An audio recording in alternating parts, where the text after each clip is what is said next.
ತಿಂದರೆ ಬೊಂಬಾಟ್ ಅನ್ಬೇಕು, ನೋಡಿದರೆ ಇನ್ನೊಂದು ಪ್ಲೇಟ್ ಕೊಡಿ ಅನ್ಬೇಕು. ಬಟ್ ನಿಮ್ಮ ಮನೇಲಿ ಉಪ್ಪಿಟ್ಟು ಮಾಡಿದರೆ ಎಲ್ಲರೂ ಮುಖ ತಿರುಚ್ಕೋತಾರಾ? ಅಯ್ಯೋ ಮತ್ತೆ ಉಪ್ಪಿಟ್ಟ ಅಂತ ಬೇಸರ ಮಾಡ್ಕೋತಾರಾ? ಇವತ್ತು ನಾನು ತೋರಿಸೋ ಈ ಸೀಕ್ರೆಟ್ ರೆಸಿಪಿ ಯೂಸ್ ಮಾಡಿ ಉಪ್ಪಿಟ್ಟು ಮಾಡಿದರೆ ಅದೇ ಉಪ್ಪಿಟ್ಟನ್ನು ಎಲ್ಲರೂ ಕ್ಯೂ ನಿಂತು ತಿಂತಾರೆ. ರೆಸ್ಟೋರೆಂಟ್ಗಿಂತಲೂ 10 ಪಟ್ಟು ಸಾಫ್ಟ್, ಸಿಕ್ಕಾಪಟ್ಟೆ ಟೇಸ್ಟಿ ಉಪ್ಪಿಟ್ಟು ಮಾಡೋದು ಹೇಗಂತ 5 ನಿಮಿಷದಲ್ಲಿ ನೋಡೋಣ ಬನ್ನಿ. ಈಗ ಒಂದು ಬಾಣಲೆಗೆ ಎಣ್ಣೆ ಹಾಕ್ಕೊಂಡಿದ್ದೀನಿ. ಎಣ್ಣೆ ಚೆನ್ನಾಗಿ ಕಾದ್ಮೇಲೆ ನಾನಿಲ್ಲಿ ಕಡಲೆ ಬೀಜನ ಹಾಕ್ಕೊಂಡಿದ್ದೀನಿ. ಈ ರೀತಿ ಫ್ರೈ ಮಾಡಿದ ಮೇಲೆ ಅದನ್ನು ಸೈಡ್ ಎತ್ತಿಟ್ಕೊಳ್ಳಿ, ಓಕೆನಾ? ನೆಕ್ಸ್ಟ್ ಇವಾಗ ಅದೇ ಕಾದಿರೋ ಎಣ್ಣೆಗೆ ನಾನು 1/4 ಟೇಬಲ್ ಸ್ಪೂನ್ ಸಾಸಿವೆನ ಹಾಕ್ಕೊಂಡಿದ್ದೀನಿ. ಹಾಗೆ 1 ಟೇಬಲ್ ಸ್ಪೂನ್ ಕಡಲೆಬೇಳೆ, 1 ಟೇಬಲ್ ಸ್ಪೂನ್ ಉದ್ದಿನ ಬೇಳೆನ ಹಾಕ್ಕೊಂಡಿದ್ದೀನಿ. ಅದನ್ನು ಚೆನ್ನಾಗಿ ಫ್ರೈ ಮಾಡ್ಕೊಳ್ಳಿ. ಸಾಸಿವೆ ಅನ್ನೋದು ಚಟಪಟ ಅಂತ ಸೌಂಡ್ ಮಾಡಬೇಕು. ಇವಾಗ ನಾನು ಒಂದು 1/4 ಟೇಬಲ್ ಸ್ಪೂನ್ ಜೀರಿಗೆನ ಹಾಕ್ಕೊಂಡಿದ್ದೀನಿ. ಮತ್ತೆ ಚೆನ್ನಾಗಿ ಮಿಕ್ಸ್ ಮಾಡ್ಕೊಳ್ಳಿ. ಚೆನ್ನಾಗಿ ಕೈ ಆಡಿಸ್ಕೊಳ್ಳಿ ಇದೇ ಥರ. ಅದಕ್ಕೆ ನಾನಿವಾಗ ಕತ್ತರಿಸಿದ ಹಸಿರು ಮೆಣಸಿನಕಾಯಿನ ಹಾಕ್ಕೊಂಡಿದ್ದೀನಿ. ಇಲ್ಲಿ ನಾನೊಂದು 4 ಹಾಕ್ಕೊಂಡಿದ್ದೀನಿ. ಚೆನ್ನಾಗಿ ಫ್ರೈ ಮಾಡ್ಕೊಳ್ಳಿ.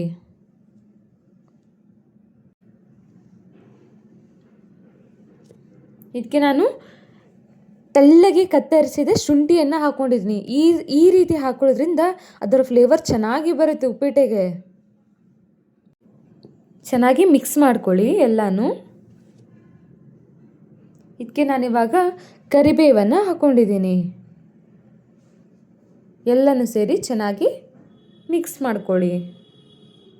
ಇಲ್ಲಿ ನಾನು 2 ಈರುಳ್ಳಿನ ಸಣ್ಣದಾಗಿ ಕತ್ತರಿಸಿ ಹಾಕಿದ್ದೀನಿ. ಜಾಸ್ತಿ ಗೋಲ್ಡನ್ ಬ್ರೌನ್ ಬರೋವರೆಗೂ ಫ್ರೈ ಮಾಡ್ಕೊಳ್ಳೋ ನೆಸೆಸಿಟಿ ಇಲ್ಲ, ಜಸ್ಟ್ ಅದು ಮೆತ್ತಗಾದರೆ ಸಾಕು. ಉಪ್ಪಿಟ್ಟಿಗೆ ಸ್ವಲ್ಪ ಜಾಸ್ತಿ ಈರುಳ್ಳಿನೇ ಹಾಕಿದರೆ ತುಂಬ ಟೇಸ್ಟ್ ಬರುತ್ತೆ.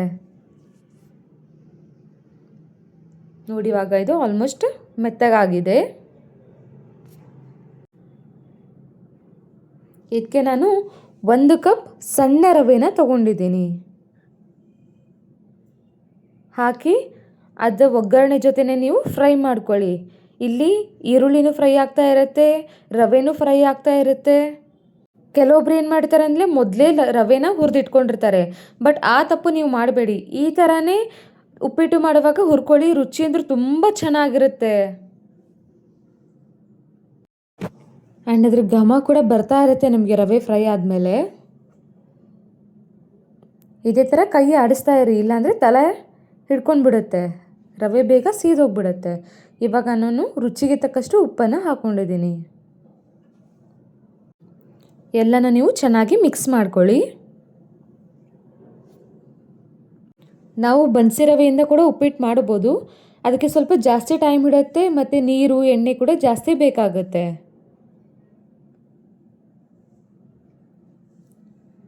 ಈ ಥರನೂ ಟ್ರೈ ಮಾಡ್ಬೋದು, ಬೇಕಾದರೆ ಬನ್ಸಿ ರವೆಯಿಂದನೂ ಉಪ್ಪಿಟ್ಟು ಮಾಡ್ಕೋಬೋದು. ಇವಾಗ ನಾನು ಕೊತ್ತಂಬರಿನ ಹಾಕಿದ್ದೀನಿ ಸ್ವಲ್ಪ. ಮತ್ತೆ ಚೆನ್ನಾಗಿ ರೋಸ್ಟ್ ಮಾಡ್ಕೊಳ್ಳಿ ಎಲ್ಲನೂ. ಆ್ಯಂಡ್ ಯಾರೆಲ್ಲ ನನ್ನ ಚಾನಲ್ನ ಸಬ್ಸ್ಕ್ರೈಬ್ ಮಾಡ್ಕೊಂಡಿಲ್ಲ ಇವಾಗಲೇ ಹೋಗಿ ಸಬ್ಸ್ಕ್ರೈಬ್ ಮಾಡ್ಕೊಳ್ಳಿ.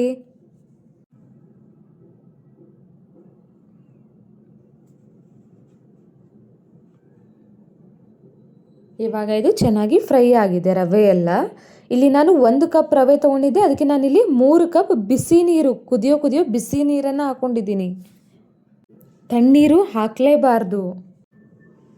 ಇದಕ್ಕೆ ಸ್ವಲ್ಪ ಸಕ್ಕರೆ ಹಾಕಿ, ರುಚಿ ಅಂದರೆ ತುಂಬ ಚೆನ್ನಾಗಿರುತ್ತೆ. ಬೇಡ ಅಂದರೆ ಸ್ಕಿಪ್ ಮಾಡ್ಕೋಬೋದು, ಬಟ್ ಸಕ್ಕರೆ ಹಾಕಿದರೆ ರುಚಿ ತುಂಬ ಚೆನ್ನಾಗಿರುತ್ತೆ, ಸೇಮ್ ಹೋಟೆಲ್ ಟೇಸ್ಟ್ ಥರ. ಮತ್ತು ಚೆನ್ನಾಗಿ ಎಲ್ಲ ಮಿಕ್ಸ್ ಮಾಡ್ಕೊಳ್ಳಿ. ನೀವು ನೀರು ಹಾಕೋವಾಗ ಈ ಕಡೆ ರವೆನ ಸರಿಯಾಗಿ ತಿರುಗಿಸ್ತಾ ಇರಬೇಕು, ಇಲ್ಲಾಂದರೆ ಗಂಟಾಗಿಬಿಡುತ್ತೆ. ಇವಾಗ ನೋಡಿ ರವೆ ನೀರನ್ನೆಲ್ಲ ಕುಡಿದು ಗಟ್ಟಿ ಆಗೋಕ್ಕೆ ಶುರು ಆಗುತ್ತೆ. ಇವಾಗ ಗ್ಯಾಸ್ ಸಣ್ಣ ಉರಿಯಲ್ಲಿಟ್ಟು ಮುಚ್ಚಳ ಮುಚ್ಚಬೇಕು. ನೋಡಿ ಇವಾಗ ಇದು ಆಲ್ಮೋಸ್ಟ್ ಗಟ್ಟಿ ಆಗಿದೆ. ಚೆನ್ನಾಗಿ ಮಿಕ್ಸ್ ಮಾಡ್ಕೊಳ್ಳಿ. ಇಲ್ಲಿ ನಾನು ಸ್ವಲ್ಪ ಲಿಂಬೆ ಹಣ್ಣಿನ ರಸನ ಹಾಕ್ಕೊಂಡಿದ್ದೀನಿ. ಇಲ್ಲಿ ನಾನು ಟೊಮ್ಯಾಟೊನೂ ಯೂಸ್ ಮಾಡಿಲ್ಲ ಹುಳಿಗಾಗಿ, ಲಿಂಬೆ ಹಣ್ಣಿನ ರಸನ ಯೂಸ್ ಮಾಡಿದ್ದೀನಿ. ಚೆನ್ನಾಗಿ ಮಿಕ್ಸ್ ಮಾಡ್ಕೊಳ್ಳಿ ಎಲ್ಲನೂ.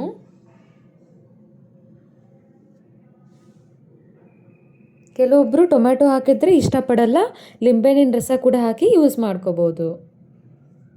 ಇವಾಗ 1-2 ನಿಮಿಷ ಲಿಡ್ ಕ್ಲೋಸ್ ಮಾಡಿ ತೆಗೆದುಬಿಡಿ, ಸಾಕು. ಇದು ಉಪ್ಪಿಟ್ಟಾಗಿದೆ. ಬಿಸಿ ಬಿಸಿ ಇದ್ದಾಗಲೇ ಇದನ್ನು ಸರ್ವ್ ಮಾಡಬೇಡಿ, ಸ್ವಲ್ಪ ಅದೆಲ್ಲ ಸೆಟ್ ಆಗಲಿ. 5 ನಿಮಿಷ ಅದು ತಣ್ಣಗಾದ್ಮೇಲೆ ಹಾಗೆ ಬಿಟ್ಬಿಡಬೇಕು. ಇವಾಗ ನೋಡಿ, ಹುರಿದಿಟ್ಕೊಂಡಿರುವ ಕಡಲೆ ಬೀಜನ ಇವಾಗ ಹಾಕ್ತಿದ್ದೀನಿ. ನೀವು ತಿನ್ನೋವಾಗ ಅದು ಸ್ವಲ್ಪ ಕ್ರಿಸ್ಪಿಯಾಗಿ ಚೆನ್ನಾಗಿ ಬರುತ್ತೆ, ಟೇಸ್ಟ್ ಅಂತೂ. ಬೇಡ ಅಂದರೆ ಒಗ್ಗರಣೆಯಲ್ಲಿ ಹಾಗೆ ಬಿಟ್ಟರೆ ಲಾಸ್ಟ್ವರೆಗೂ ಮೆತ್ತಗಾಗ್ಬಿಡುತ್ತೆ ಕಡಲೆ ಬೀಜ. ಈ ಥರ ನಾನು ಹೇಳೋ ಟಿಪ್ಸ್ನೆಲ್ಲ ನೀವು ಫಾಲೋ ಮಾಡಿ, ನಿಮ್ಮ ಉಪ್ಪಿಟ್ಟಂತೂ ತುಂಬ ಚೆನ್ನಾಗಿ ಬರುತ್ತೆ. ಸ್ವಲ್ಪ ಹೊತ್ತು ತಣ್ಣಗಾಗ್ಬಿಟ್ಬಿಡಿ, ಆಮೇಲೆ ಸರ್ವ್ ಮಾಡಿ. ನೋಡಿದ್ರಾ, ಬಾಯಲ್ಲಿ ಇಟ್ಟರೆ ಕರಗಿ ಹೋಗು ಮೃದುವಾದ ರಸವತ್ತಾದ ಉಪ್ಪಿಟ್ಟು ರೆಡಿ. ಇದರ ಮೇಲೆ ಒಂದಿಷ್ಟು ಕಾಯಿ ಚಟ್ನಿ ಅಥವಾ ಖಾರ ಬೂಂದಿ ಹಾಕ್ಕೊಂಡು ತಿಂದರೆ ಆಹಾ, ಸ್ವರ್ಗ ಅಂದರೆ ಇದೆ ಅಲ್ವಾ. ನಿಮ್ಮ ಮನೇಲಿ ಈ ರೀತಿ ಉಪ್ಪಿಟ್ಟು ಮಾಡಿ ನೋಡಿ. ನಿಮ್ಮ ಮನೇಲಿ ಉಪ್ಪಿಟ್ಟು ಬೇಡ ಅನ್ನೋರೇ ಇನ್ನೊಂದಿಷ್ಟು ಹಾಕು ಅಂತ ಕೇಳ್ತಾರೆ. ವಿಡಿಯೋ ಇಷ್ಟ ಆಯಿತಾ? ಹಾಗಾದರೆ ತಡ ಯಾಕೆ, ಈಗಲೇ ಲೈಕ್ ಮಾಡಿ, ನಿಮ್ಮ ಫ್ರೆಂಡ್ಸ್ ಆ್ಯಂಡ್ ಫ್ಯಾಮಿಲಿಗೆ ಶೇರ್ ಮಾಡಿ. ನಿಮ್ಮ ಮನೇಲಿ ಉಪ್ಪಿಟ್ಟು ಅಂದರೆ ಇಷ್ಟನಾ ಅಥವಾ ಕಷ್ಟನಾ ಅಂತ ಕಮೆಂಟ್ ಮೂಲಕ ತಿಳಿಸಿ. ಮುಂದಿನ ಮಜವಾದ ರೆಸಿಪಿಯಲ್ಲಿ ಸಿಗೋಣ. ನಮಸ್ಕಾರ.